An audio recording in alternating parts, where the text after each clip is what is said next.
Are the Cardinals really this bad? Are the Diamondbacks really this good? Do we have answers for anything? I don't know, but Millard Thomas from Locked On Diamondbacks is stopping by this episode of Locked On MLB. You are Locked On MLB, your daily MLB podcast. Part of the Locked On Podcast Network, your team every day.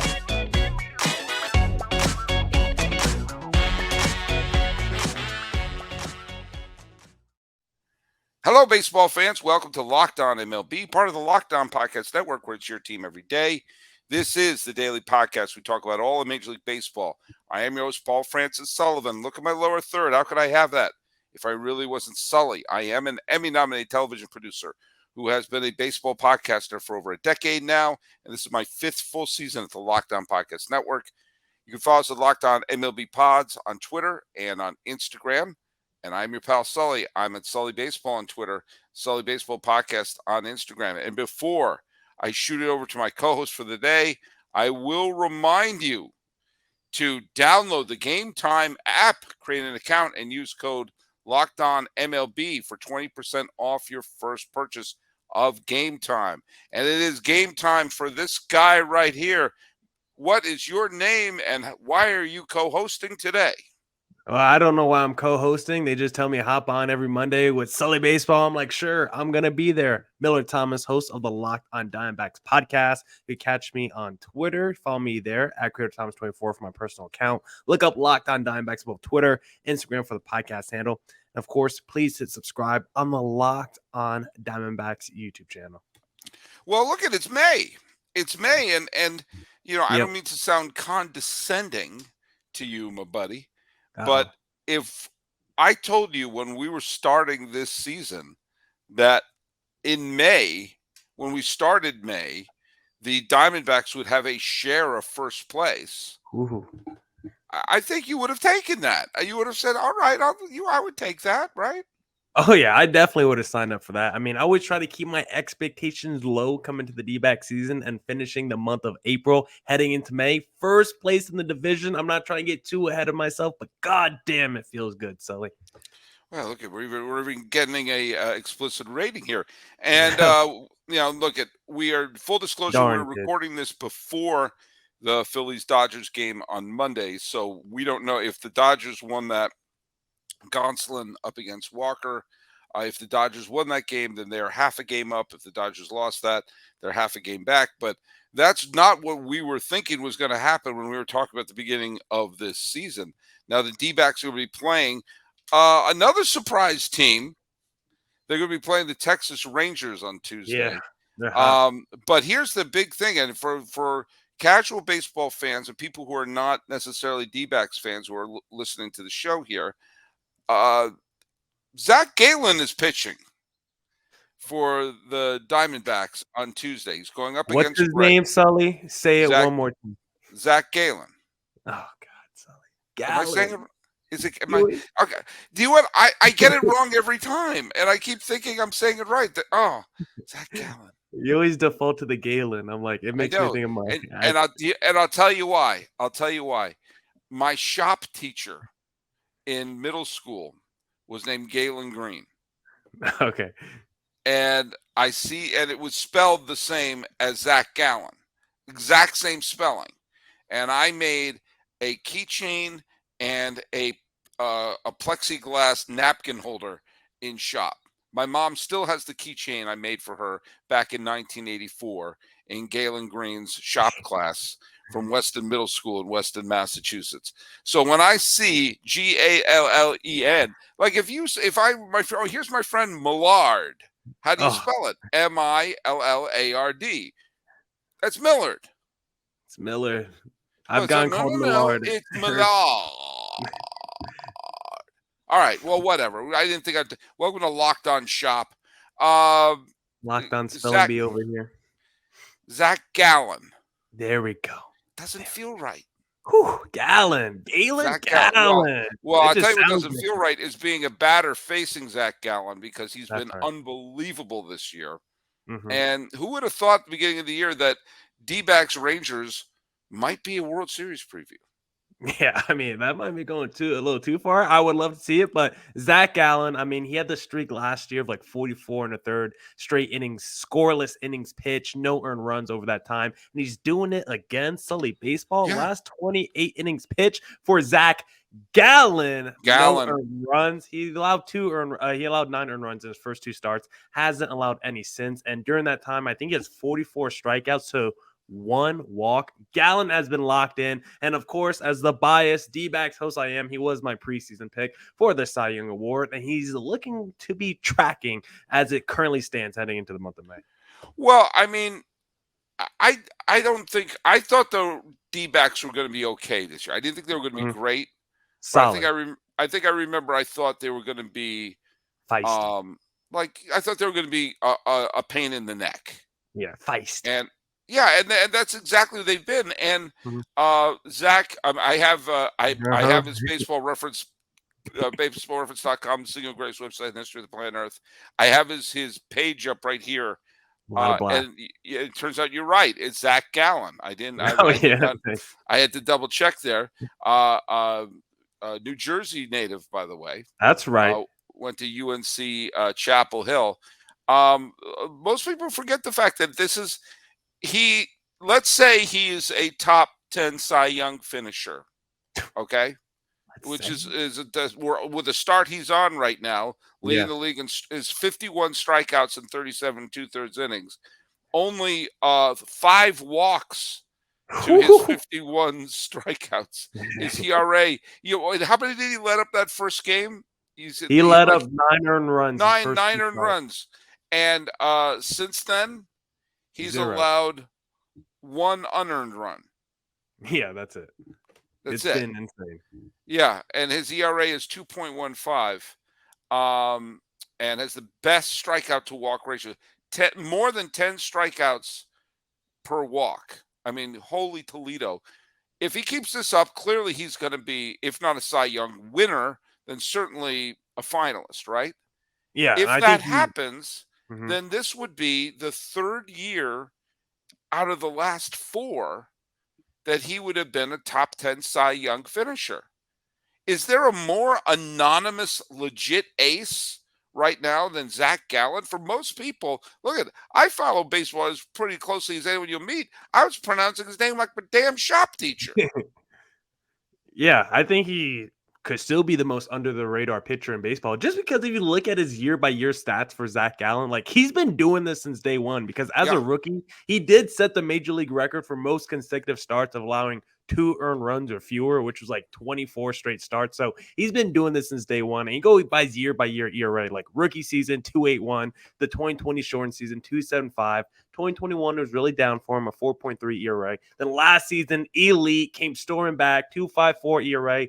Fifth in Cy Young voting, finished 9th in Cy Young voting in 2020. Then this year, 2023, over the last 4 starts, he's looked phenomenal. Then he's got the 44 strikeouts to 1 walk. He has at least 11 strikeouts in 3 of his last 4 starts, and he's doing it against teams like the San Diego Padres, where you got dudes like Soto in the lineup.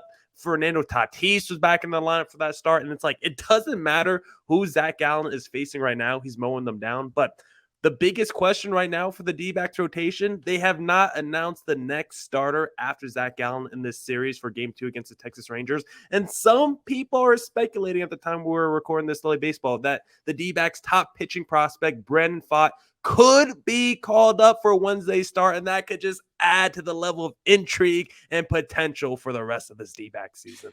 Now, let me just say, this is a little thing called horizontal marketing. I'm trying to get you excited about an upcoming segment. And if you're a St. Louis Cardinal fan, you may want to look away because we're going to kick you while you're down a little bit. But I do want to bring up that let's just say, let's project something here. If Zac Gallen wins the Cy Young Award this year, okay? And that's on the table. If he wins the Cy Young Award, then the St. Louis Cardinals will have to come to grips with the fact that their team made one of the worst trades in the history of baseball. They acquired, let's be kind and call him problematic, outfielder Marcell Ozuna. Okay. They traded away Zac Gallen in the Ozuna trade. There were three other players involved in the trade. Two of them, Daniel Castano, Margena Sierra. I'm sure they're nice people. Do you know who the other player involved in that trade was? I actually do. I'm pretty sure it's Sandy Alcantara, is it not? Sandy Alcantara was in Alcantara. All right, you mispronounced Galen. You mispronounced Alcantara. I'll mispronounce Galen. We're even. All right, we're good. Is it not Alcantara? Is it Alcantara? It's Alcantara. Okay, never mind. You got me. I'm exposed. If Gallen, I almost said Galen again. If Yeah. Gallen wins the Cy Young Award, then the toes. Cardinals would have traded 2 future Cy Young Award winners for Marcell Ozuna. And now the Marlins traded Gallen for Jazz Chisholm. Yeah, which is a good deal. I think that's a trade that helped both teams. The best it's kind of like Pablo Lopez. The Pablo Lopez for Luis. The Luis Arias trade. I almost said Alcantara. But imagine, Cardinal fans, you're in a situation when you look up and you say, "Oh, yeah, we traded away 2 Cy Young Award winners. You've already traded away 1 winner and 1 regular contender." I mean, imagine the Cardinals if they had Alcantara and Gallen in their rotation right now. Yeah. I think they'd be off to a slightly better start than they are right now. And Cardinal fans, you may want to look away or stick around and listen and take the beating.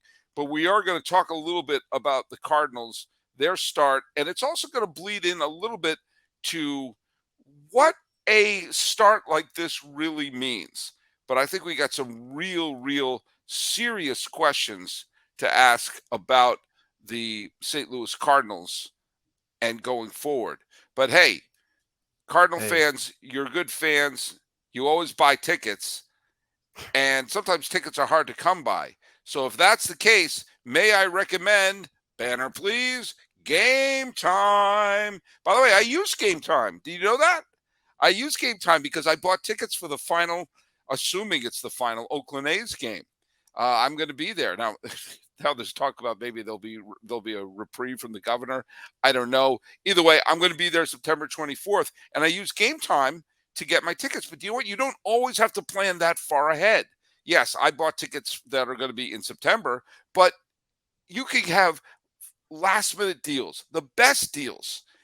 Buying tickets shouldn't be stressful. The stress should be watching the game and hoping your team wins. You got killer deals on last-minute tickets or long-term deals. You get the best price guarantee.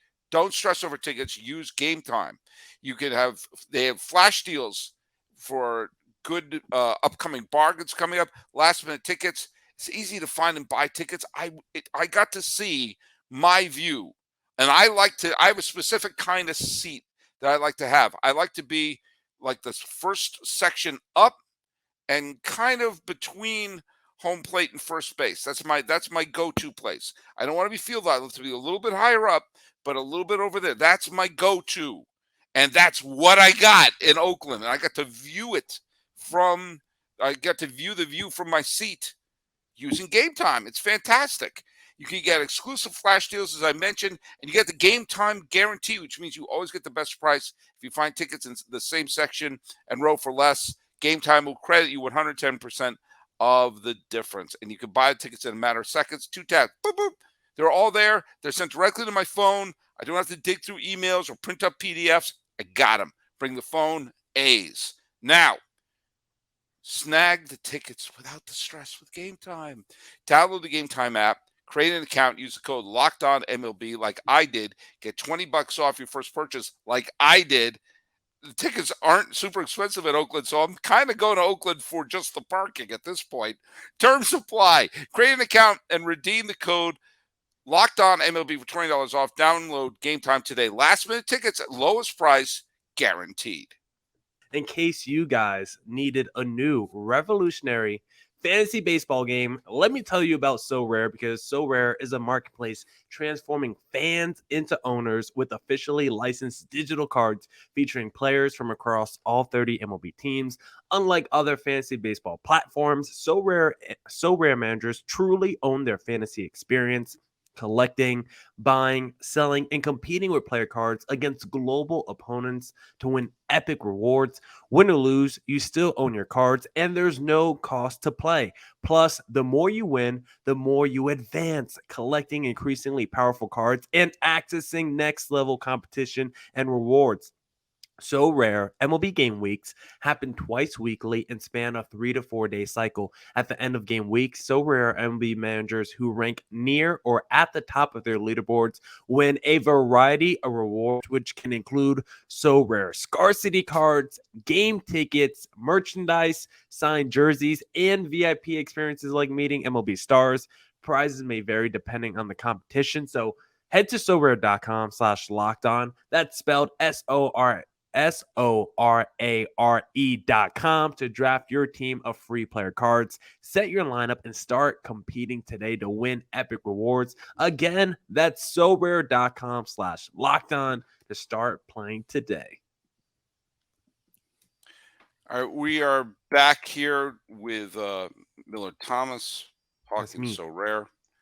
I don't believe that you should necessarily fire a manager this early in the season unless it's clear that something bad is happening.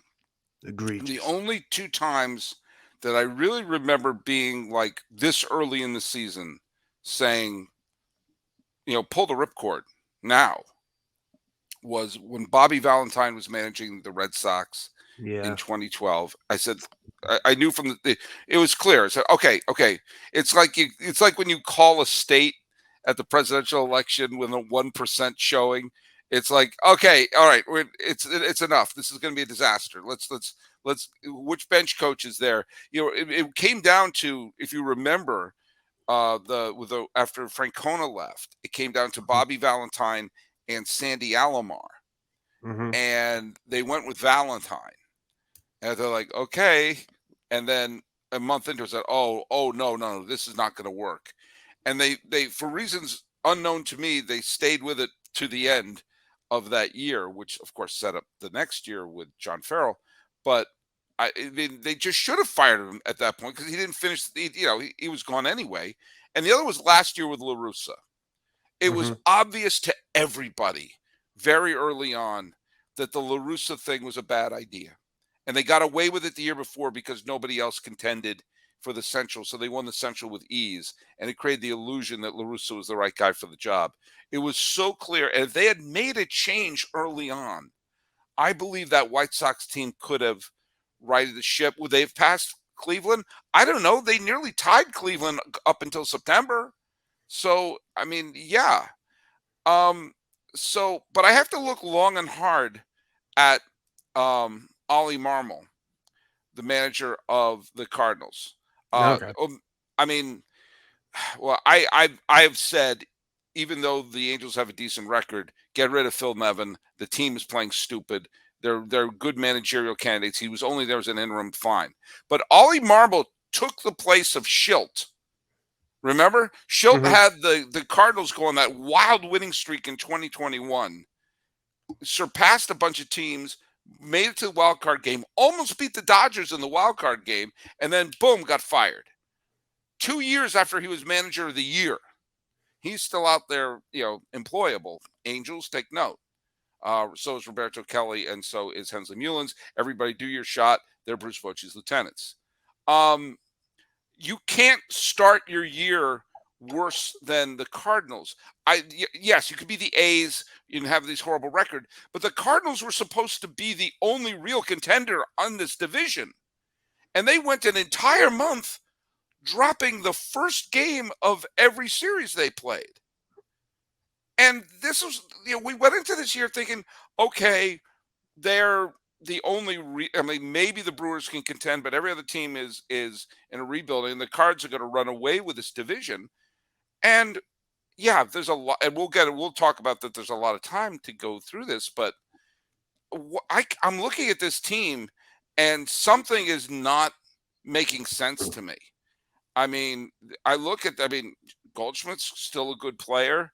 So Mhm. these players are still fine players on them. Jordan Montgomery and Flaherty are pitching well. Michael has had a couple of good games. I don't understand what's happening. And this is a team that's designed to win now. And I'm wondering if they have a bad May, it might be time to pull the ripcord. Yeah, it's been so weird for that team in that division this season because the Cardinals, like you were saying, come into the year, I was like, okay, it's the Cardinals division to lose, and everyone else in that division I'm kind of writing off. But now you're looking at it, entering May, you're like, the Pirates are like one of the hottest teams in baseball. The Brewers have been consistently good. The Chicago Cubs have been sneaky. And it's like, where are the St. Louis Cardinals in the standings of that division? Oh, they're near the bottom. And it's like, why is that happening? They are the bottom. They They are the are the bottom. bottom. Yeah. And it's like, is that all on the manager? Is there players' faults? Is it the front office? I think it's a combination of everything. And right now, you just like look up and down the team. It's like, I don't know. How much can I blame the manager for Nolan Arenado batting 230 with a 603 OPS? Like Jordan Walker started off pretty hot as a rookie, but they've already sent him down to the minor leagues, which I don't think was a great, I don't know if that was a great move. And then you look at that rotation, a guy like Miles Mikolas, who was really good for that team last year, has not been that good for the Cardinals this season. Adam Wright has yet to make his debut. The bullpen doesn't seem as strong. So it's like a lot of the things that were working for the Cardinals last season just hasn't seemed to carry over this year. And it's like, I don't know how much I could put on the manager for that. I don't know how much is just the construction of the team through the front office, how much I just put on put blame on players for not living up to the contracts. But it seems to be a combination of all three. And I couldn't help but have a thought the other day while I was in the bathroom Sully baseball. I was like, man, what if Paul Goldschmidt was on this Arizona Diamondbacks team right now? Where would the D-backs be in the standings? I had a little thought, but for the Cardinals, it's not looking good. And I don't think, these MLB teams last season were really aggressive with firing the managers. I know you remember with the Joe Maddens and the Joe Girardis, like they were fired at the first sign of like pessimism with that team and the team not living up to expectations. So I wonder if the Cardinals take the same effect. I feel like teams over the last couple of years have really taken in a sense of urgency when it comes to the postseason. Now that we have the expanded playoffs, more wildcard teams, I think teams are taking the regular season a little bit more serious, and especially teams that are spending money on the field. So a team like the Cardinals, who have spent assets to get the Nolan Arenados and the Paul Goldschmidts of the world, gave a contract extension to Miles Mikolas. I do think they want to see a return on that investment, and I wouldn't be shocked if they fire their manager, but I don't know if that's the move to help propel this team forward. Well, and a lot of it comes down to John Mozeliak, who's in charge of the team. I think he's president of baseball. Mike Gersh is the VP. It's one of these hierarchies, but he has been the GM since 2007. He inherited obviously a very good team. They won the World Series in 2011. He made the right call to let Pujols walk, and they had they made it back to the World Series in 2013. That's the 2013 World Series, and pennant was clearly one that he could take his victory laps for. You've seen it's a strange situation. It's been 10 years since the Cardinals have been in the World Series. They've been in the NLCS in 2014. They went back. They had the best record in the National League in 2015, but they got bounced by the Cubbies. They were back in the NLCS where they got thumped by the Washington Nationals. And they've not been an elite team. They've been good, but they've not been an elite team. And here's why I think he's in trouble. Because this is clearly his team right now. Mm-hmm. He's traded away assets, including a Cy Young Award winner and a potential other Cy Young Award winner, to build a win now team. He's traded away assets to get Arenado. He's traded away assets to get Goldschmidt. And he's seeing Alcantara, Arozarena, Gallen being, flourishing on other teams. And this was a commuter lane to a playoff spot this year. And he also was the one who fired the manager of the year coming off of a wild winning streak. If that was basically Ollie Marmol was his guy. That was his call. Hmm. So look at he's had a wonderful career, and if they turn Mozeliak, if they wound up turning it around and winning the World Series this year, he's been executive of the year enough times that you may be able to whisper, is he a Hall of Fame? He's certainly going to be in the Cardinals Hall of Fame, which he probably will be anyway, because he was a GM for a World Series winner and another pennant winner. But he's made a bunch of calls. He's traded away superstars. Imagine a Rosarena, Alcantara, and Zac Gallen on this team. Hmm. Homegrown Cardinals on this team. Instead, you've put it all in for these big stars that they have, and the Molinas and the Pujols are gone. So what's left is this is all him now. There is no Wainwright on this team right now. There is no Pujols. There is no Molina. And so there is nobody on this team. It's like the smoke is settled, and there's nobody on this team that has the Cardinal World Series glow to them. And they're playing in a division where at least 3 of the teams were in full rebuild mode this year. And they can't win a single game. They haven't won a game 1 the entire first month of the season, which is why I say it's the worst way to lose. Everyone thought the A's were going to stink. I didn't think they were going to stink this bad. But nobody, I thought they were going to be more of a pesky 70, 75 win team. Oh my God, they may lose 120.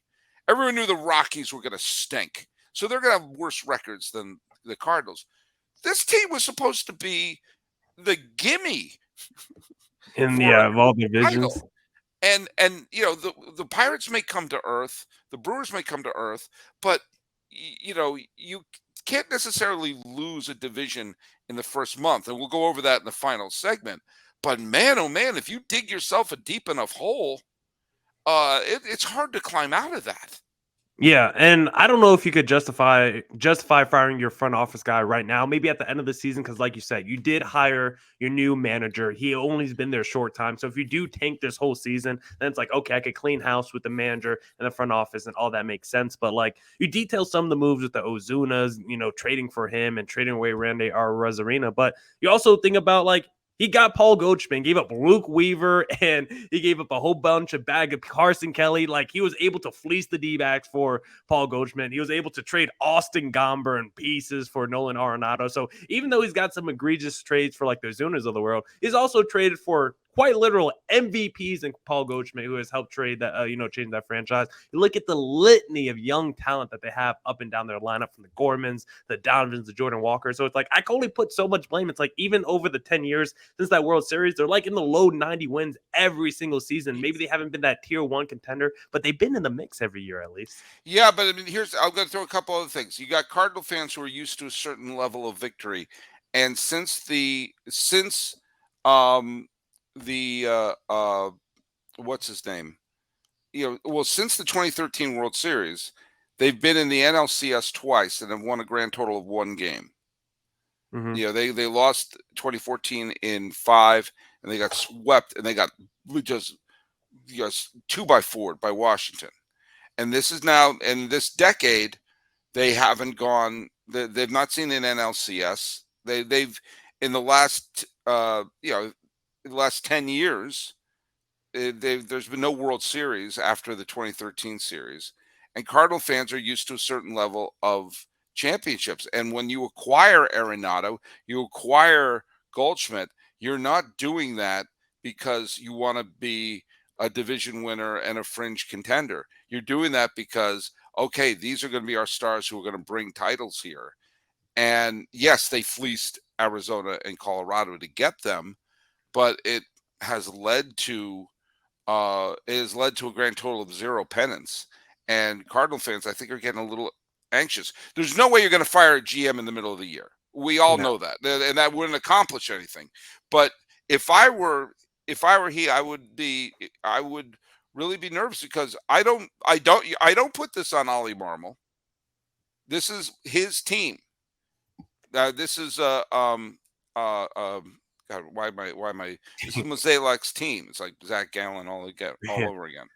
So you think this Um, is like the NL version of like the Yankees almost with Brian Cashman, where it's like you got the one World Series a whole bunch of years ago. You got a whole bunch of teams that have been in the low 90s, mid 90s, but we haven't been able to get back to that level of success that our fans and they haven't franchise been. used to be. Yeah, I mean it's eerily similar to Cashman, although Cashman has done it for 10 years longer, Yeah. and it's more inexplicable. The the Cardinals have been to the World Series twice since the Yankees' last title. But I digress. But it's interesting. Now, again, it's way too early to completely hit the panic button, and the the Cardinals could have a terrific May, turn it around. The Pirates Mhm. could come crashing back to earth, or something along those lines. So the fact of the matter is, there's a lot of time, and we're going to show that in the final segment. But for right now, I do want to say that this episode is sponsored by BetterHelp. Now, look at there's a lot of times where your week gets to be overwhelming, right? You talk about, sometimes it's easy to get caught up in what everyone else needs from you. I get that with my teaching job, sometimes with my family, sometimes with the good folks at Locked On. And you never take a moment to think about what you need for yourself. But when we spend all of our time giving, it can sometimes leave us feeling a little stretched thin. And then there's always the risk of burnout. Now, therapy helps. And it's helped me over the years stay centered, stay focused. It's given me the tools to find balance in my life so I can continue supporting others without leaving myself behind. Now, look it. If you're thinking about starting therapy, and I recommend it, if you're even thinking about it, give it a try. And more specifically, give BetterHelp a try. It's entirely online, designed to be convenient, flexible, and suited to your schedule. Just fill out a brief questionnaire to get matched with a licensed therapist. And you can switch therapists anytime. If it doesn't work out with one, you could switch to another one. No additional charge. Here's what you need to do. You need to find more balance with BetterHelp. Visit BetterHelp.com/LockedOnMLB to get 10% off your first month. That's BetterHelp, HELP.com/LockedOnMLB. Give it a try. All right, I'm actually going to cut this episode a little bit short. Millard and I went on a big, long tangent, and we're going to include that part of our conversation on tomorrow's show, where I take a look at some of the teams that were in first place on May 1st. And sometimes there were some teams that went on to win the division, and sometimes there were teams that you totally forgot had terrific starts.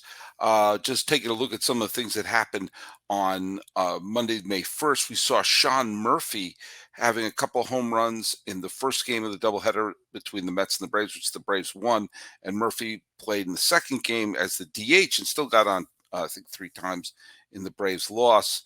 Very, very big blowout as Mookie Betts and company blew out the Philadelphia Phillies. But good news for the Phillies, as it looks like Bryce Harper is coming back soon from much sooner than people thought from his Tommy John surgery.